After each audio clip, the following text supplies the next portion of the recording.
Okay, hi everyone. So today is the public holiday, Vesak Day, which is also in other terms is called Buddha's birthday. So I'm not sure whether in other countries like such as South Korea whether it's called the same thing, but I think it's called something else. In South Korea they call it the day of Buddha's coming. So Buchonim Onen now. So it means the day of Buddha's arrival. So and I just want to get out here and just do my exercise. But while doing my exercise, walking and everything, I wanted to actually make a video about something that came to my mind. And okay, the thing is this: we know that in the community of those who have been through any form of narcissistic abuse, DV, psychological, emotional, verbal abuse. Okay, this is one thing that that always crops up. It's the whole idea of how do we know that we are recovering or recovered, and how do we get there? Okay, so I'm going to talk a little bit about this. So okay, this is a pretty quiet park, as you all can tell. It just rained, so it's not very crowded, and so but okay, I think that those who followed me since my first video, I mean not an awful lot, but just some of my followers and everything. So you all probably know that I actually started like maybe I think about 3 years. Yeah, about no, actually no more than that. It's actually in 2020 during the COVID period. That was effectively about 4 years after the whole the narcissistic abuse episodes and the situation, or should I say a situationship. Okay, so I've talked enough about my experiences being groomed and everything, and how it actually had an impact on me or everything. So but I'm not talking about that today, so because that's not the point. The point is about how do I know that I'm healing, I'm recovering, and how do I get there? Okay, so I think that the one thing that we all end up thinking is that as victims, survivors of narcissistic abuse, a lot of us have, I mean, let's just be honest, I mean it might sound a bit offensive to some people, but I know that it's a very legitimate desire that we have. It's like we have this idea, one day we'll just wake up, all of a sudden, life is good, and then we are in the job we want, we are how to say, in the family, with the family we want to have, we are with the correct mate or partner or wife or husband, depending whatever, okay, and then we have our bunch surrounded by friends who love us. It's a very it's kind of Disney, yeah, it's a very Disney kind of ending that we have. But I think that we need to realize this, it's not very cliched at all to say that there's a need for radical acceptance, because radical acceptance is something that we have been taught a lot in psychology, and even in PTSD rehabilitation. Those who refuse to accept that, they refuse to heal, okay? They refuse to recover. It's basically choosing to become the professional victim. And we know that one thing, narcissists make their livelihood, okay, out of being professional victims. They always say, I'm the victim, you are the victimizer, okay? They flip around everything. So I think we need to have very how do I say that? Realistic expectations about the nature of healing and recovery from PTSD and narcissistic abuse. So if you look at the the original Greek word that healing came from, which is S-A-N-A, sana. Okay, sana is a Greek word. Yeah, it means well-being, health, good health, well-being, recovery, healing. Okay, in Greek itself, for those who know a little bit of Greek, basically sana is there are very few verbs or nouns, even nouns that end with like A, the R alpha, okay, the first alphabet, okay. And the thing is this, you have to think about this. What does it imply? The fact that it ends with the first alphabet, okay, alpha. It suggests that probably healing is not a very static thing. It's a continuous process. And in English, just look at the English word healing, Healing. It's a verb to heal, to recover, with the ing, okay, the ing ending, which is the present participle form in English. Okay, it actually means that you are in the process of recovering. Okay, so the thing is this. So it's very similar to what when I was always asked by people like evangelicals have this whole idea. It's a very magical kind of thinking when they ask me, why do you convert to become Orthodox Christian instead of like remaining as an evangelical or Protestant? How do you know you are saved? Yeah, that's what they always try to push to me. They say, in relation to that and my own healing from abuse and PTSD trauma. The thing is this, as you all know, Orthodox Christianity doesn't believe so much in salvation as just a one-time event. It's not a one-time event. It's actually a process.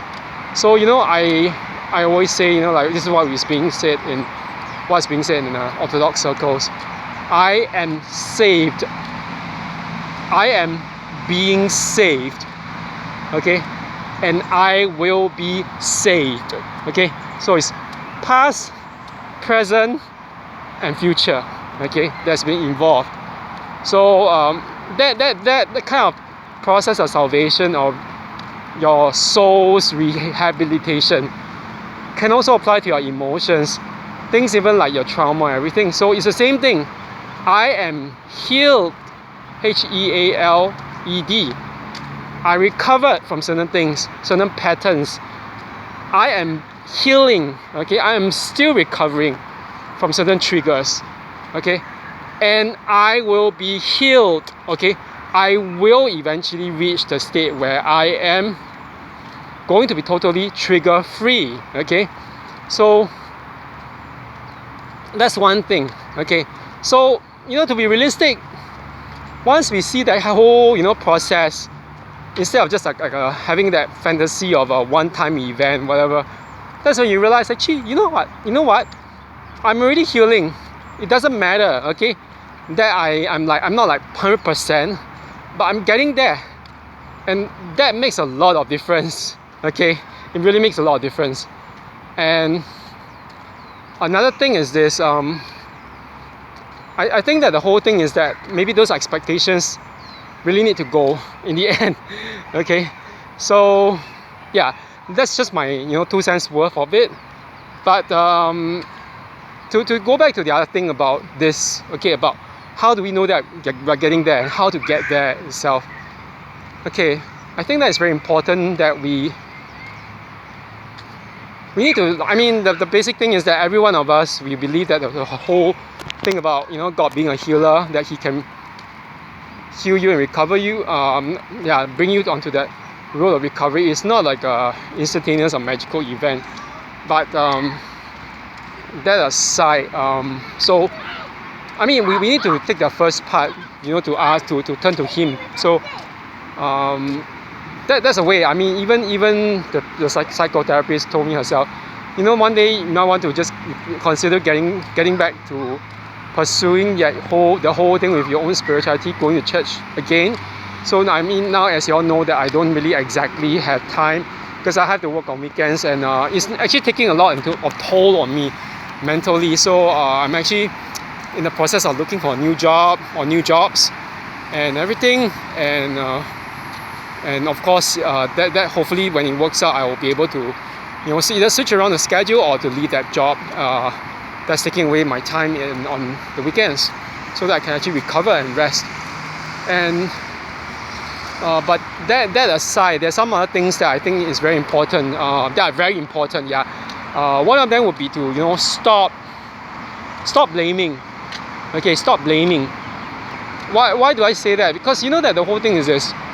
I know that it's very common to get really angry, bitter, resentful, but you know when you blame someone else, I mean this is a fact.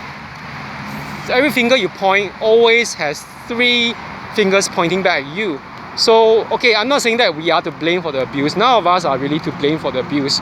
But the thing is this: where is our responsibility? Where are we taking responsibility? You know, like the whole thing.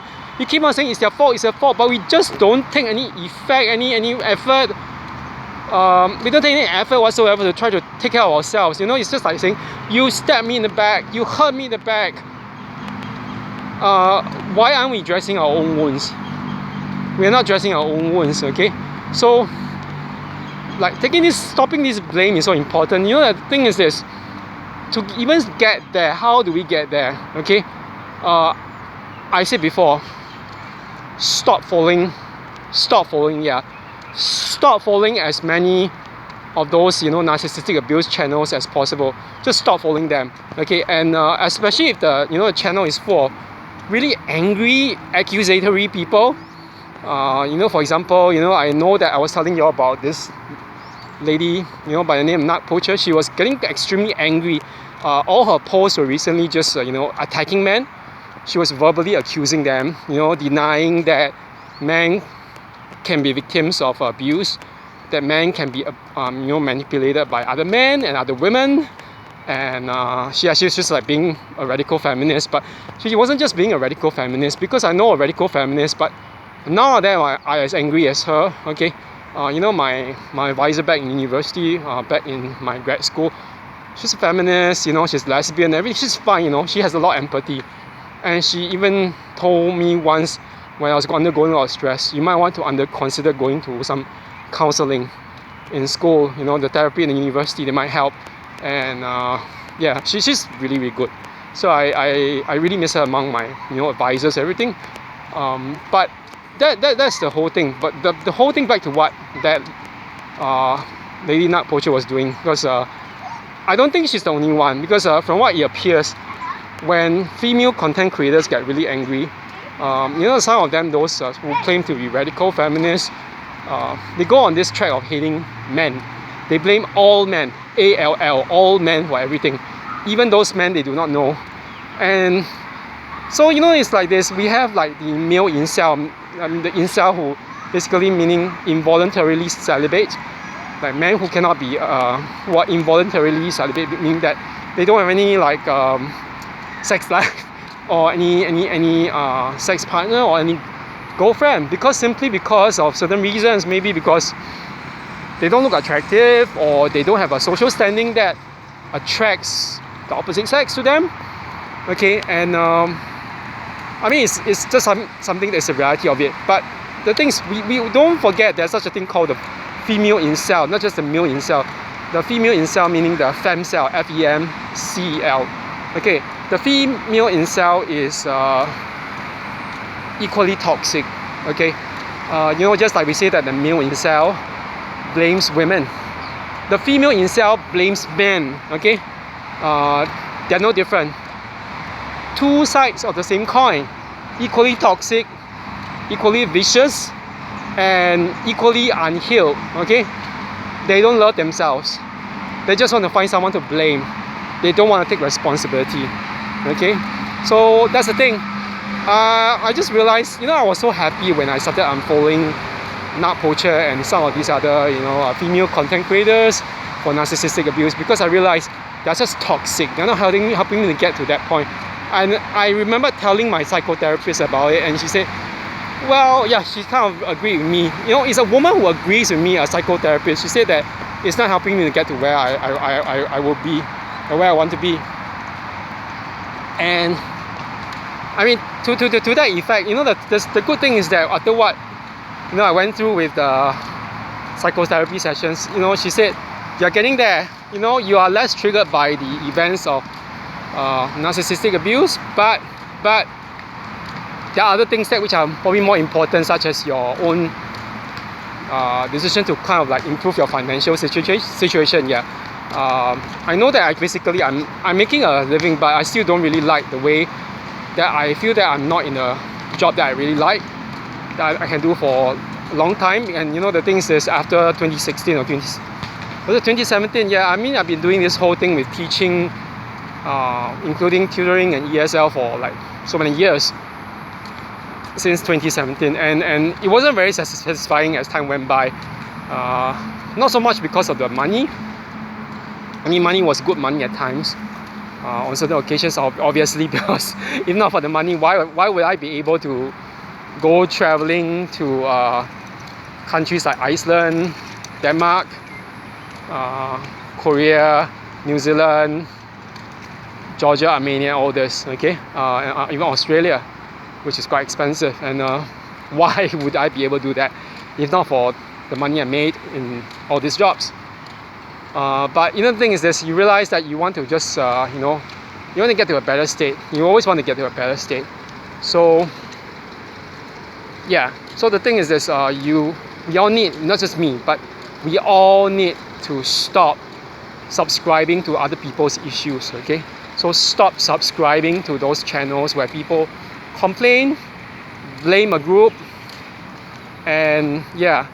And the thing is this, what else how do we get there? Okay, I think one thing to do is to really start pursuing what we really want to do.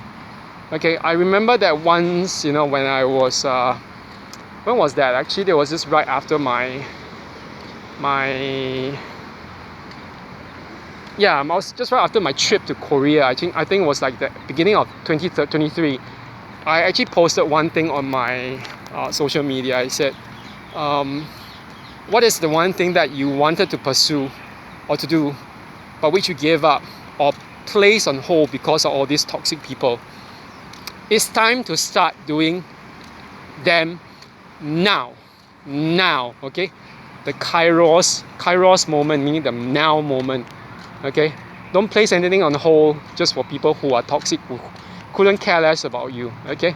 So we all know that, you know, like basically narcissistic people, they are very good at sabotaging us during like not just special days, but even, not just during our birthdays, but even during our birthdays, they try to make the day really terrible for us. They ruin it because they enjoy it.